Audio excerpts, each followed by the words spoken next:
Ce matin, je dis c'est un peu particulier ce message, mais je vais me laisser aller. Je parlais la dernière fois au Luxembourg sur la sagesse, sur Salomon. Le roi Salomon, un jour Dieu va dire au roi Salomon, demande ce que tu veux et je te l'accorderai.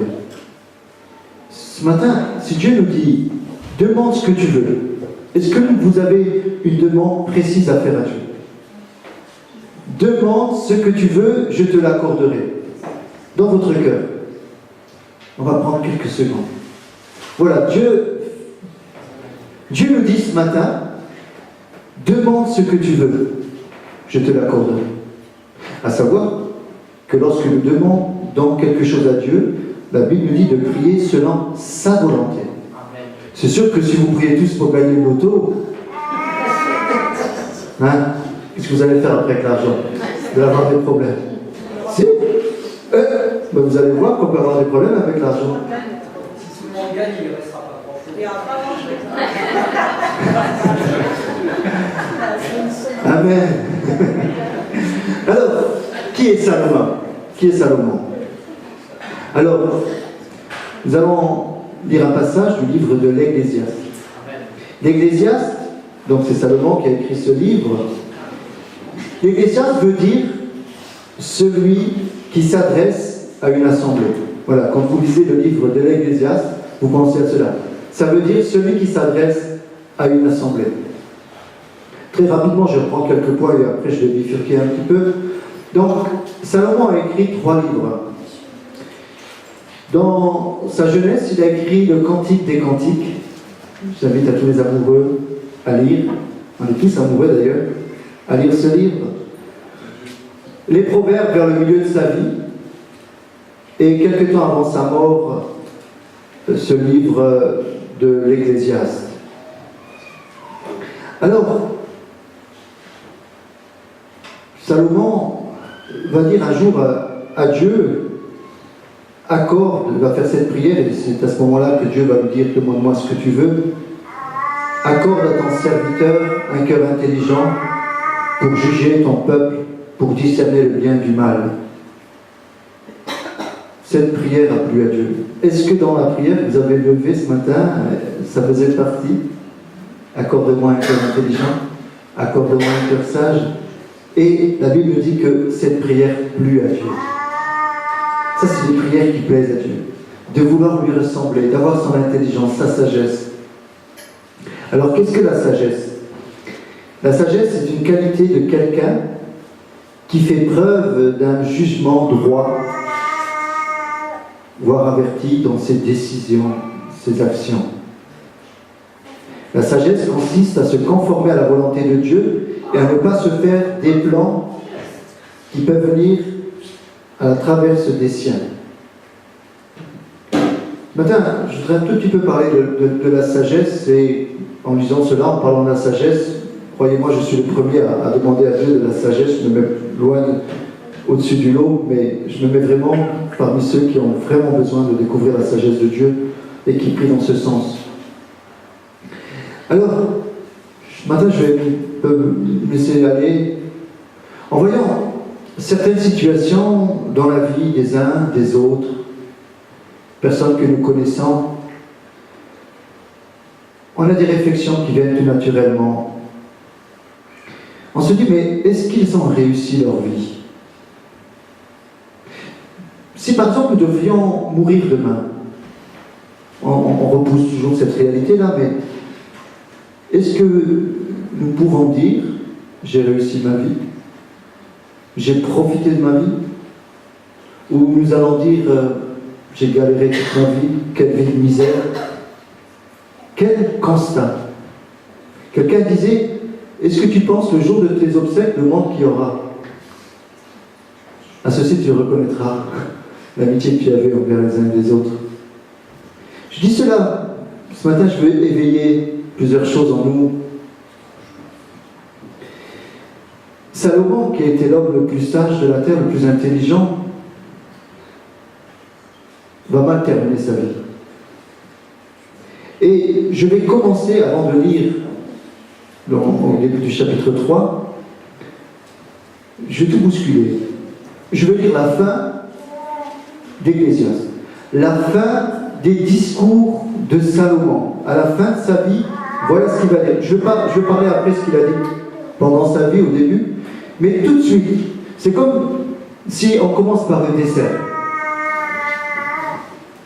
Bon, en comparaison avec ce qu'elle est, mais il y a quelques jours, j'étais au cinéma avec ma fille, c'était l'heure on arrivait vers l'heure du soir, il fallait rentrer pour manger, elle a voulu aller au McDo.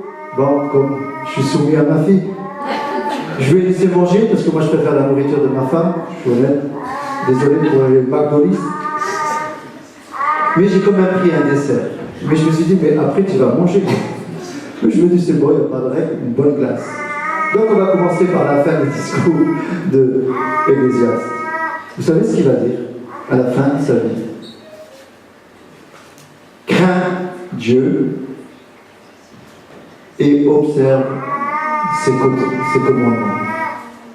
Écoutons la fin du discours. Crains Dieu et observe ses commandements. C'est là ce que doit faire tout homme. Je termine par la fin de mon message. Je ne sais pas si ça se fait, mais je commence comme ça. Je commence par la fin. Une vie réussie. C'est la crainte de Dieu. Alors c'est quoi la crainte de Dieu? Ce n'est pas avoir peur. Une vie réussie, c'est la confiance respectueuse envers Dieu. Et d'observer les commandements. Observer sa parole. Ça c'est une vie réussie. Ça fait 29 ans, par la grâce de Dieu, que j'ai donné mon cœur à Jésus. Et je peux dire une chose, c'est que je suis heureux. J'ai découvert beaucoup de conseils dans la Bible. Certains, je n'ai pas appliqué tout de suite. Je me suis brûlé. J'ai perdu du temps, j'ai perdu de l'argent. J'ai fait des bêtises. Mais, sur certains points, j'ai avancé par la grâce de Dieu. Et j'ai compris ce qu'est la Bible. En réalité, Dieu nous aime. Et parce qu'il nous aime, nous sommes sa créature, c'est lui qui nous a créés. Et parce qu'il nous a créés, il est responsable de nos vies. Il est responsable de notre bonheur. Et il veut que nous soyons heureux. Et pour cela, il va nous donner des conseils. Ces conseils, que nous puissions les suivre ou non, bien sûr, il faut les suivre. Mais nous nous rendons compte que, par exemple, nous parents, lorsque nous donnons un conseil à nos enfants, ne joue pas avec les allumettes, ne joue pas avec le feu. Souvent, les enfants, ils veulent faire leur expérience. Et c'est une fois qu'ils sont brûlés qu'ils comprennent que tu avais raison, papa, tu avais raison, maman. Certains conseils ont besoin d'être suivis. Et les conseils de la parole de Dieu ne sont pas là comme un policier qui veut nous effrayer, nous enfermer. C'est simplement des conseils d'amour. Des fois, nous aimons écouter des conseils. Par exemple, si je vais au Luxembourg, par exemple, je prends cette autoroute, la 31. Il y a des bouchons. Et des fois, on est servi en bouchon 1. Et à la radio, ils me disent, voilà, il y a 10 km, allez, même 20 km de bouchons. À moi, la liberté d'écouter ce qu'il dit à la radio. Maintenant, si je dis, bon, moi je veux quand même aller par l'autoroute, ben je vais par l'autoroute. Mais je vais me taper 2-3 heures de bouchon. Parce que je n'ai pas écouté le conseil. Est-ce que celui de la radio a fait ça pour m'embêter? Non. Et tout au long de la Bible, nous voyons des conseils qui sont là pour nous aider justement à traverser les épreuves de la vie et à recevoir. Je me suis réjoui, et je reviens 2 minutes là-dessus, hier, nous avons eu une belle cérémonie, Angélique et Jean-Marc. Ça n'a pas été évident pour moi parce que, bon, c'est des personnes des îles, et il y avait beaucoup de visages qui étaient très fermés. Et j'avais du mal à positionner dans le message. Et ensuite, à l'apéritif, je parlais avec toutes ces personnes, mais tous les masques sont tombés, ils ont tous été, la plupart ont été touchés, ont remercié, ont vraiment apprécié la parole de Dieu, apprécié les musiciens. Et je me suis dit, mais c'est beau de voir ça. La famille, qui la plupart ne venaient pas à l'église, ont apprécié la démarche d'Angélique et de Jean-Marc, et vraiment, ils étaient heureux pour eux. Et d'ailleurs, le papa et la maman de la mariée, ils sont catholiques, ont voulu à tout prix me voir et donc on va se voir dans la semaine avant qu'ils rentrent à la réunion, justement pour parler de la foi. J'ai dit merci Seigneur, parce qu'ils ont découvert qu'au milieu de nous, on vit quelque chose de vrai, on vit quelque chose de profond. Alors je vous demande de prier pour les prochaines unions qui sont au milieu de nous. Il y a Steven, le 26 août, avec Amanda, Mélinda, avec Mélinda, que je dois rencontrer bientôt. Mélinda. Donc, nous allons prier pour eux, que Dieu les bénisse. Et puis, je me réjouis ce matin aussi pour Claire, qui est au milieu de nous. Claire, qui est là, que j'ai connue au mariage d'Alexandre, la fleuriste qui a fait le mariage d'Alexandre. Et nous allons la bénir également dans sa cérémonie. C'est le 16 août, le 16 septembre, par là. C'est le 16 ? Voilà, le 16 septembre. Donc Claire, on sera heureux de te bénir à ce moment-là. Pourquoi je dis cela? Parce que c'est beau une union. C'est ce que Dieu a toujours voulu. Je disais hier, la corde à 3 brins ne se rend pas facilement. Et dans nos vies, c'est ça. C'est quoi la corde à 3 brins? Je disais que lorsque vous voyez ces grosses cordes, il y a les 2 brins extérieurs qui sont entrelacés avec le brin central. Et ce brin central, c'est Dieu et le couple. C'est les 2 brins extérieurs qui cachent le brin central. Mais Dieu est au milieu d'une famille. Et lorsque Dieu est au milieu d'une famille, nous sommes heureux. Lorsqu'il y a la paix, quand je parle de la paix, qu'est-ce que ça évoque pour vous? La paix. Vous savez, des personnes qui vivent dans des contextes difficiles, vous leur parlez de la paix, ils ont d'autres connotations de ce mot. Je veux dire, quelques proverbes. Quelques proverbes. Proverbe 17.1 nous dit ceci. Ces proverbes-là, ces versets, dès le début de ma conversion, je m'y suis attaché. Je les ai notés dans ma première Bible. J'étais même à l'armée à l'époque avec, et je les lisais presque tous les jours. Et c'est des versets qui m'ont accompagné tout au long de ma vie, qui continuent à m'accompagner. Mieux vaut un morceau de pain sec avec la paix qu'une maison pleine de viande avec des querelles. N'est-ce pas? Est-ce que vous êtes d'accord avec ce verset? Bon, on aura aussi la viande de barbecue tout à l'heure. Un autre proverbe, Proverbe 15, verset 17. Mieux vaut peu, avec la crainte de l'Éternel, qu'un grand trésor avec le trouble. Mieux vaut de l'herbe pour nourriture, là où règne l'amour, qu'un bœuf engraissé, si la haine est là. Mieux vaut de l'herbe pour nourriture. Vous savez, on peut vivre d'amour et d'eau fraîche, et même d'herbe. Attention, la bonne herbe, hein. C'est vrai. Il y en a, pour eux, l'amour, c'est de fumer d'autres herbes. Ils ont mal interprété ce passage. Ce passage parle de l'herbe. Il y en a qui ont mal compris ça, donc ils sont tournés vers d'autres herbes. Mais désolé pour eux. Mieux vaut de l'herbe pour nourriture s'il y a l'amour. Mais la vie est simple en réalité. Un autre proverbe. Celui qui aime l'argent n'est pas rassasié par l'argent. Et celui qui aime les richesses n'en profite pas. C'est là, encore là, une vanité. C'est Salomon, un des hommes les plus riches de la terre, qui va dire cela. Il avait tout. Un homme d'expérience, je crois que c'est bien d'écouter les personnes qui ont de l'expérience, qui ont de la sagesse. Voilà ce que Salomon va dire. Salomon a été l'homme le plus sage, le plus intelligent de la terre. Il nous a laissé des conseils, des proverbes, comme je le disais. Et malheureusement, à la fin de sa vie, il s'est laissé entraîner. Il avait 1000 femmes, 300 femmes et 700 concubines. C'est beaucoup, hein, 700 concubines. J'avais une. Je ne sais pas ceux qui ont plusieurs femmes, mais moi j'en ai qu'une. Moi, une et demie avec ma fille, bon, c'est pas tout à fait ma femme, mais 2 fois, j'ai l'impression que c'est ma femme. Faut gérer, hein. Mais 1000 femmes, chérie, tu ravoines. Un peu de menace. 1000 femmes. Et malheureusement, ces femmes-là l'ont entraîné vers d'autres dieux. Et à la fin de sa vie, il va se rendre compte,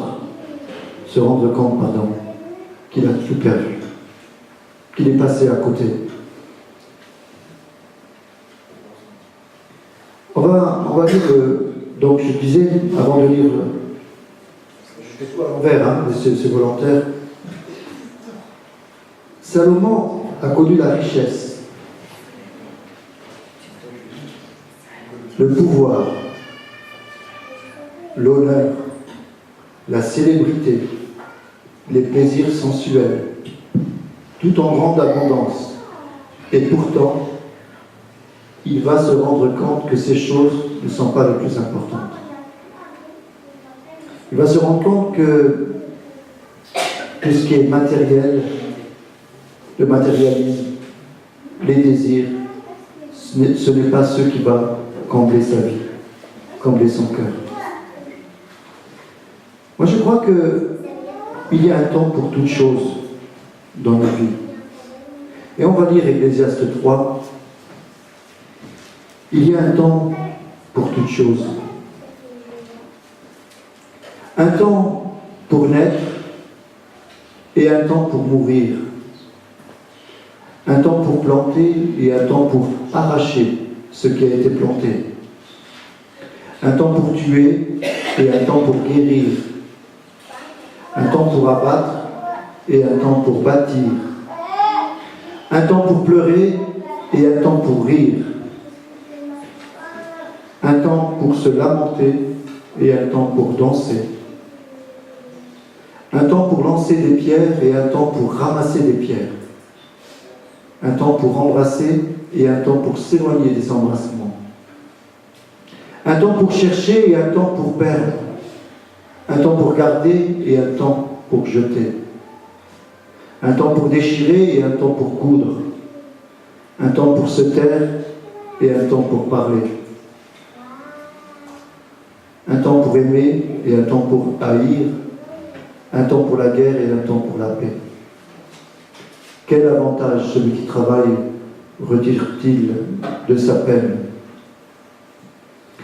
Il y a un temps pour toutes choses. Il y a un temps pour toutes choses.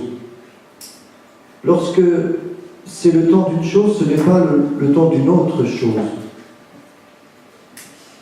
Il y a un temps pour planter, il y a un temps pour récolter. Et quand c'est le temps de planter, ce n'est pas le temps de récolter. C'est tout simple ce que je dis ce matin. Il y a des saisons dans nos vies. Et Dieu permet les saisons que nous pouvons traverser dans nos vies. Il y a des périodes où c'est l'hiver, c'est l'épreuve, où on se dit, mais c'est sec, il n'y a pas de fruits, il n'y a rien. Mais il y en a d'autres qui voient dans l'hiver une belle saison. Ils voient tout blanc. Blanc, c'est la sainteté, c'est la pureté. On pourrait voir Dieu partout, quelque part. Il y a deux façons de voir les choses. Mais l'hiver nous donne une leçon. C'est que la sève qui est dans les arbres redescend. Les arbres ne sont pas morts. Ils se préparent à repartir et à porter leurs fruits. Et cette période est nécessaire. Et je crois que dans nos vies, il y a des périodes comme ça, de réflexion, où nous sommes amenés un petit peu à nous arrêter et à comprendre ce qu'est l'importance de la vie. Pourquoi je suis sur cette terre? C'est quoi la finalité de la vie? Qu'est-ce que je recherche en réalité? C'est quoi la vie? C'est de réussir, d'avoir une belle femme, une maison, un bon travail, une voiture, et après. C'est que ça la vie. Moi, je me suis rendu compte d'une chose, c'est que plusieurs personnes, les bien-aimés, sont tellement pris par leur travail qu'ils ne peuvent pas se libérer. J'ai invité même certains de la famille à venir au mariage d'Alexandre et ils me disaient, je ne peux pas, j'ai trop de travail. Dans ces événements-là, et c'était sincère, hein, mais ils sont tellement prisonniers de leur travail que les années passent, et qu'est-ce qu'on en retire de la vie? Si dans les bons moments, on ne peut même pas se réjouir, il y a un temps pour rire, il y a un temps pour pleurer, il y a un temps de deuil aussi. Et quand c'est le temps de deuil, on dit, mais si j'avais su, j'aurais passé plus. Vous savez, quand quelqu'un meurt, c'était le meilleur. Mais avant, on lui a jamais dit que c'était le meilleur. Hein. Ah, si j'avais su, j'aurais passé plus de temps avec lui. Malheureusement, c'est une réalité. Et ce matin, je voudrais vous bousculer. Vous dire que nous sommes tous lancés dans le train de ce monde. Nous sommes même conditionnés. Il faut réussir. Il faut être les meilleurs. Vous allez au travail, il faut être le meilleur. Déjà à la maison, ça commence. Pas de nous, parce qu'on a fait attention à ça.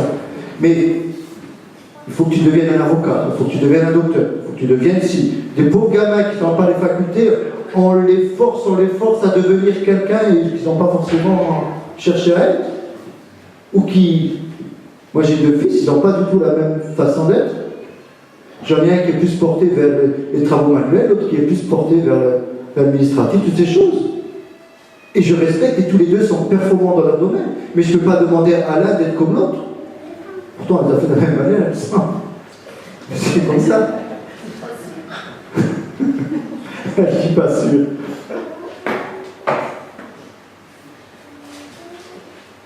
Ce matin, que plusieurs réflexions naissent en nous. C'est quoi la vie? Je suis jeune pour parler de ça. En fait, je devrais avoir les cheveux gris, mais tant pis, je vous dis, je fais les choses à l'envers. C'est quoi la vie? Pourquoi je suis sur cette terre? Quel est l'objectif de ma vie? Les jeunes là. Salomon va dire aux jeunes, profite de ta jeunesse. Sois heureux avec la femme que tu aimes. Vas-y, éclate-toi. Mais sache que pour tout cela, Dieu t'appellera en jugement. Souviens-toi de ton Créateur pendant les jours de ta jeunesse. Souvenez-vous les jeunes, même les moins jeunes, de ton Créateur pendant les jours de ta jeunesse. Souvenez-vous de votre Créateur.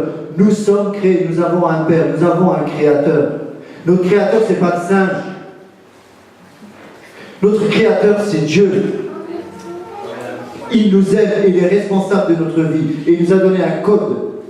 Le code de vie, c'est la Bible. Et si nous suivons ses conseils, si nous suivons ses enseignements, nous allons être les gens les plus heureux de la terre. Je ne dis pas ça pour faire bien, je suis heureux.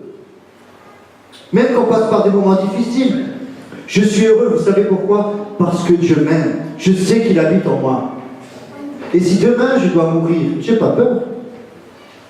Je sais une chose, que le jour que je quitte cette terre, je serai auprès de Dieu. Parce que je suis son enfant. Parce que mon nom est inscrit dans le livre de vie. C'est le plus important. C'est d'être en règle avec Dieu. Je parlais avec une personne âgée que tout le monde connaît ici, la plupart, en tout cas Germaine, qui a dans les 94 ans. Aujourd'hui, elle veut vraiment retourner auprès du Seigneur. Elle m'a dit, les 10-15 années les plus belles de ma vie, pourtant elle a eu un commerce, elle a eu pas mal de choses, elle m'a dit, c'est cette période où j'ai rencontré le Seigneur, où je vous ai rencontré. Elle me dit, maintenant je peux partir. Et ce qui la tient encore aujourd'hui, c'est les souvenirs de nos réunions, de la communion fraternelle. C'est beau. Elle a compris, c'est une personne qui a plus d'âge que moi qui peut dire ça, mais elle a compris que c'est le plus important, c'est d'être en règle avec Dieu. Rosa me disait qu'elle a vu une émission sur la mort imminente et qu'une personne qui est passée par cette mort, ensuite quand elle est revenue, elle a dit la chose, j'ai capté, tu me dis si je me trompe, elle a compris une chose, c'est qu'elle a simplement un corps, mais en réalité, ce n'est pas ça le plus important. Il y a quelque chose à découvrir sur cette terre, et cette chose, c'est Dieu. Nous passons à côté de plein de choses, et nous passons à côté de l'essentiel. L'essentiel, c'est Dieu. Et lorsque ces personnes passent par ce tunnel, disent tous, écoutez, les témoignages se ressemblent. Je me suis senti bien. J'ai entendu des choses incroyables. Je ne voulais pas retourner sur terre. C'est une réalité.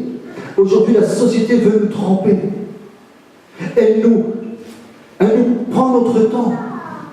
Nous sommes occupés. Notre esprit est occupé. On démarre, on allume la radio. Notre esprit est tellement concentré sur la radio. Dès qu'on a 5 minutes, on va regarder la télé. Donc notre esprit est vers la télé. Après, on a ça. Après... Est-ce qu'on a du temps pour lire la Bible? Est-ce qu'on prend du temps pour écouter Dieu? Lorsque nous ouvrons la Bible, nous ouvrons le cœur de Dieu. Et Dieu nous parle. Ça m'est déjà arrivé des fois où j'en mène pas large. Je sais très bien. Je vous garantis que c'est vrai. Je sais que si j'ouvre la Bible, je sais que Dieu va me reprendre parce que je suis dans l'erreur. Je le sais, je suis convaincu. Mais j'ai vécu, je ne sais pas combien de fois. Combien de fois la nuit, je me dis, Seigneur, dans cette décision-là, bon allez, ok, j'abdique, parle-moi. Et Dieu me reprend, mais avec amour. Parce que Dieu parle. Je vous assure, ceux qui n'ont pas la Bible, on vous l'offre à l'endroit. Prenez-la. La Bible est un livre qui parle, c'est le cœur de Dieu. Si vous voulez une vie heureuse, suivez les conseils de Dieu. Suivez les enseignements de la parole de Dieu. Vous allez être heureux. Il y a un temps pour tout. Je vais terminer avec ce passage d'Ésaïe 28. Ésaïe 28, verset 23. Il y a un temps pour toutes choses. Voilà ce que va dire Ésaïe, dans le même sens que Ecclésiaste. Prêtez l'oreille et écoutez ma voix. Soyez attentifs et écoutez ma parole. Celui qui laboure pour semer, laboure-t-il toujours? Ouvre-t-il et brise-t-il toujours son terrain? N'est-ce pas, après avoir aplani la surface, qu'il répand de la miel et celle du cumin, qu'il met le froment par rangée, l'orge à une place marquée et l'épeautre sur les bords. Son Dieu lui a enseigné la marche à suivre et lui a donné ses instructions. On ne foule pas la miel avec le traîneau et la roue du chariot ne passe pas sur le cumin. Mais on bat la miel avec le bâton et le cumin avec la verge. On bat le blé, mais on ne le bat pas toujours. On y pousse la roue du chariot et les chevaux, mais on ne l'écrase pas. Cela aussi vient de l'Éternel, des armées admirables, et son conseil est grand, et sa sagesse. Amen.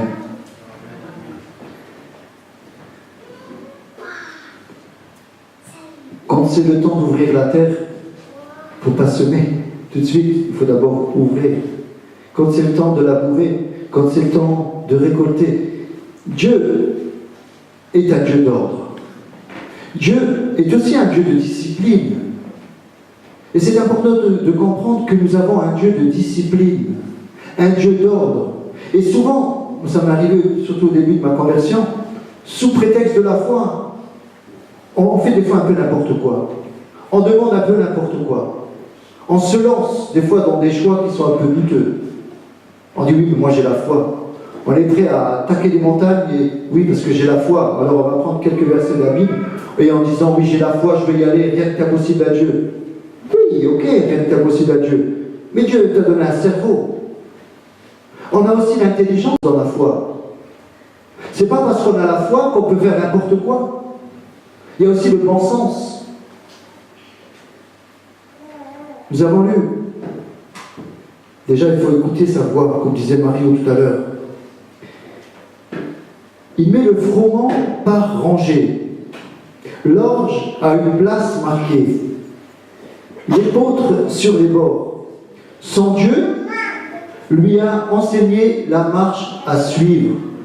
Dieu a une marche à suivre pour ta vie.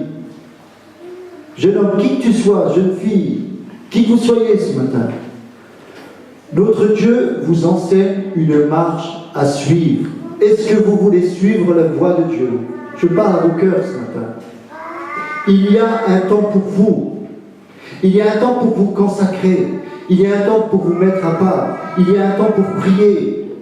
Il y a un temps pour travailler. Il y a un temps pour se réjouir. Il y a un temps pour pleurer. Il y a un temps, il y a des saisons dans nos vies. Mais dans toutes ces choses, Dieu a nos vies dans ses mains. Et lorsque nous devenons dociles dans ses mains, il va pouvoir travailler avec nous, comme l'argile entre les mains du potier. Au départ, c'est une grosse pâte d'argile, de la terre glaise, un gros bloc. Le potier sait très bien ce qu'il va en faire. S'il veut faire un vase comme celui-ci, dans sa tête, il a déjà l'idée du vase. Mais c'est un bloc. Mais ceux qui viennent voir le potier, ils disent, mais qu'est-ce qu'il va faire avec ce bloc-là? Le potier dit, mais moi je sais ce que je vais faire. Je vais faire un beau vase d'argile. C'est ce que Dieu veut faire. Au départ, nous venons à lui comme nous sommes. Et Dieu voit, parce que nous sommes tous créés en Jésus-Christ, pour des œuvres que Dieu a préparées d'avance. Et chacune de nos vies sont précises. Tout est écrit. Il y a des choses précises pour l'un, pour l'autre. Et au départ, nous sommes de la même pâte, de la même terre. D'ailleurs, nous sommes créés de la poussière. Et donc, le potier va prendre cette masse d'argile, il va la mettre sur son tour. Et ça va tourner. Ça ne tourne pas rond, mais pas un gros bloc. C'est pas bon. Et là, il va prendre les scarpelles. Et il va le mettre. Et là, hop, il y a une espèce de forme qui commence à venir. Regardez le reportage sur l'argile, c'est magnifique. Et à un moment, une fois qu'il a donné plus ou moins la forme, il donne un coup à l'intérieur. Et là, on voit le vase qui se forme à l'intérieur. C'est beau. Et je crois que ce qui est important de comprendre, c'est que Dieu veut faire pas seulement l'extérieur de nos vies, embellir la joie sur notre visage, la beauté, mais de l'intérieur. Il veut travailler. Et vous savez comment il travaille? Par ses proverbes, par ses conseils, par sa sagesse. Il va nous enrichir. Et il va nous dire que, et ça j'aime beaucoup, lorsqu'il met son amour, sa bonté en nous, le charme d'un homme, c'est sa bonté. Voilà le charme d'un homme, le charme d'une femme, c'est sa bonté. Vous voyez, les valeurs de Dieu ne sont pas les valeurs des hommes. Dieu est ce potier, et ce matin, où que nous soyons, il veut nous amener à quelque chose de beau. Dieu nous aime. Dieu nous aime, même si nous passons par des moments difficiles, ce n'est pas la faute de Dieu. Souvent, le fait de prendre une mauvaise direction, Dieu n'y est pour rien. Ensuite, on a les conséquences de ces choix que nous avons faits. Mais Dieu nous aime et il nous remet quand même. Et il nous aide quand même. Même si nous nous sommes trompés. Même si nous nous sommes laissés. Dieu n'est pas là pour nous juger, pour nous condamner. Dieu nous accueille, mon enfant. Tu t'es trompé, mais je t'aime quand même. Allez bien, je vais penser tes blessures, mais repens-toi. Fais attention. Ne va pas par la tête. Tu t'es rendu compte, tu t'es fait mal. C'est important de comprendre que Dieu nous pardonne si nous nous sommes trompés, mais nous avons besoin de nous repentir. C'est-à-dire de reconnaître que nous nous sommes trompés, changer notre façon de penser. C'est important de changer de voie. Si j'allais dans cette direction-là et je me suis fait du mal, maintenant je vais prendre une autre direction. Et là, je vais me faire du bien. Amen. Amen. Dieu est capable de faire avec nous tout ce qu'il veut. Et tout ce qu'il a prévu, il va le faire. Parce qu'il nous aime. Suivant ses commandements. Voilà la fin des discours de Salomon. Je terminerai sur ces paroles. Crains Dieu et observe ses commandements. observe ce qu'il a écrit, lisez la Bible. Aujourd'hui, on peut l'avoir sur Internet, on peut l'avoir en application facilement.